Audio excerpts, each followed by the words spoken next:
What's good, everybody? Today we're going to be talking about how to draw Lewis dot diagrams. Now, the first step is to identify the amount of valence electrons the atom has. Now, chlorine, it's in group 17, so it has 7 valence electrons. Now, when you're trying to draw this Lewis dot diagram, there are 4 regions where you can place these electrons. So the dots, they represent the valence electrons. And you can place these dots in one of 4 regions. There's 4 regions you can place the dots in. And each region can hold 2 electrons. Because an atom needs to satisfy an octet so that the atom is stable. Now, in this case, chlorine, 7 electrons. So you're going to have to put 2 electrons on one side, 2 electrons on another side, 2 electrons on another side, and then finally this one lone electron. And same for the other chlorine atom. And the unpaired electrons, you see from both of the chlorine atoms, they form together and they create this bond. And this bond represents the sharing of the electrons. Now, one important thing to note is that when you're drawing the Lewis dot structure, you always have to fill up all the regions with one dot before moving on to a region and putting another dot in that region. So for example, if we have an atom of nitrogen, nitrogen has 5 valence electrons. And you wouldn't show the Lewis dot structure. The Lewis dot structure of nitrogen would not be, 2 pairs of electrons on one region, 2 pairs of electrons on the other region, and then just one electron on one region. No, you have to fill out all the regions first, and then with that one extra electron, because nitrogen has 5 electrons, you can place that one extra electron anywhere. Now, you can also form double bonds, so 2 pairs of electrons being shared between 2 different atoms. And you also have a triple bond. You also have something called a triple bond, which is when 2 different atoms, they share 3 pairs of electrons. So let's look at an example of something that might have a double bond. So let's look at O2. So oxygen has 6 valence electrons, and it wants to bond to this other oxygen to get 8 electrons. So first, it makes one bond.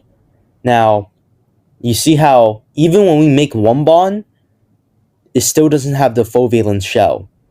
It's still lacking 1 electron. So what it does is it shares another pair of electrons. And now you see how there's 2 bonds and then there's 2 lone pairs. So basically there's 4 electrons and there's 4 extra electrons from the double bond. So each oxygen atom has the valence shell.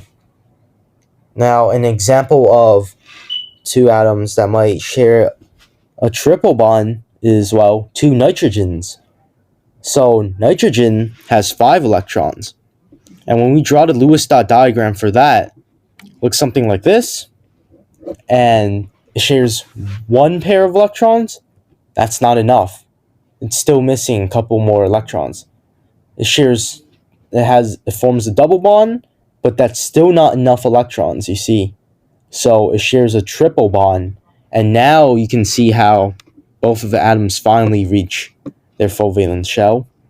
And that's as many bonds as you can make. So, for example, carbon has the ability to form 4 bonds with different atoms. But the thing is that These bonds are like a combination of single, double, and triple bonds with the different atoms because there's no such thing as a quadruple bond with from one atom to another. There's no such thing as a quadruple bond. Now, one trick that might help you remember how many bonds an atom can make is the honk 1, 2, 3, 4 rule. So it's spelled HONC and then 1, 2, 3, 4. The H stands for hydrogen, the O stands for oxygen, the N stands for nitrogen, and the C stands for carbon. And the numbers, they represent the amount of bonds in each of the elements. And the 1, 2, 3, 4 sequence is that corresponds to the sequence of the letters in honk. So H, it would only have one bond. O, it can make two bonds. N can make three bonds. And carbon can make four bonds. Now, just some extra stuff about these bonds. So the bond length is the distance between two nuclei of two covalently bonded atoms. And the bond length, it's proportional to atomic radius. So if atomic radius decreases, then the bond length will decrease. And if the bond length decreases, the bond will be stronger. So if we have two large atoms covalently bonded together versus two small atoms covalently bonded together, chances are the smaller atoms bonded together are probably going to be stronger than the bigger atoms. In addition, a single bond is not as strong as a double bond because a double bond, the bond length of a double bond is shorter than a single bond, therefore making it stronger. And a triple bond is stronger than a double bond because the triple bond's length is shorter. So it's the strongest type of bond. And that's it, everyone. I hope y'all enjoy the video. Have a nice day, and see you in the next one.